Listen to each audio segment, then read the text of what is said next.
Well, strengthening the soul of your leadership actually comes out of 10 years of teaching and being on retreat and doing spiritual direction with pastors and Christian ministry leaders.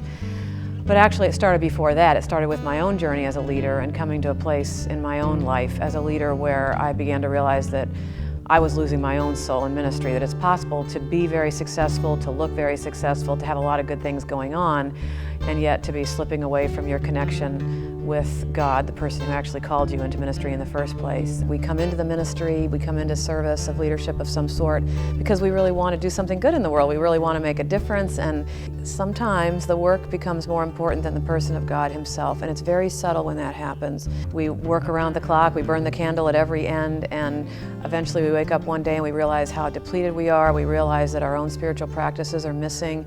We don't have a private place with God for ourselves because we're giving out everything we know to other people, either in sermons or Bible study guides or whatever. And when that happens, it's very disturbing to notice that here I have been serving God, but I have lost touch with the God that I am serving, and the intimacy that used to be there, the joy, the passion is missing, and it's just become a very public thing.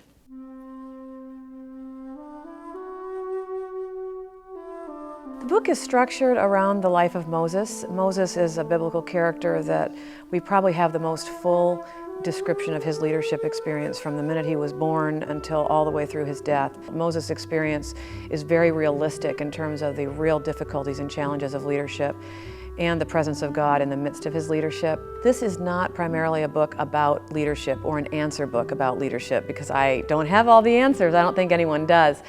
But my deepest desire for the book is that pastors and ministry leaders and business leaders would be led into a place of encounter. And so there is an exercise, a way to practice what the chapter has taught about. There's always a prayer or a poem or something that incorporates the language of the soul, that helps a person to pray, that helps a person to enter into God's presence and be in God's presence with whatever it is that they're dealing with. The Transforming Center exists to care for the souls of pastors and ministry leaders. And in fact, the title, Strengthening the Soul of Your Leadership, is actually our tagline in the Transforming Center. It's why we exist. We actually have our offices at the Loretto Center, which is a convent. And so in that situation, we have great spaces for silence, for welcoming people, for silent retreats, for holding other kinds of retreats, for prayer services. And it's a very quiet place for people to come and to leave the fray of the busyness of their life in ministry and to become quiet in God's presence, and then hopefully to emerge and to go back energized and more in touch with the soul of who they are.